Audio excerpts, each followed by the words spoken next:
Nasabat ang 720,000 pesos na halaga ng smuggled na sigarilyo sa isinagawang checkpoint operation ng mga otoridad sa Barangay Kalagangan, San Fernando, Bukidnon.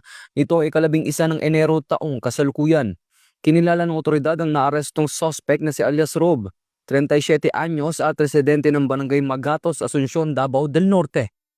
Ayon sa investigasyon, galing ang suspect ng Quezon Bukidnon papuntang Kapalong, Davao del Norte nang maharang ng mga otoridad sa isinagawang checkpoint.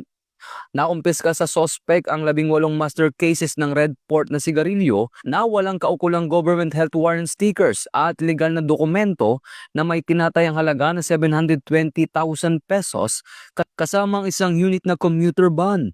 Nakumpirmang sangkot umano ang suspect sa illegal na bentahan ng illegal na sigarilyo mula pa noong 2020.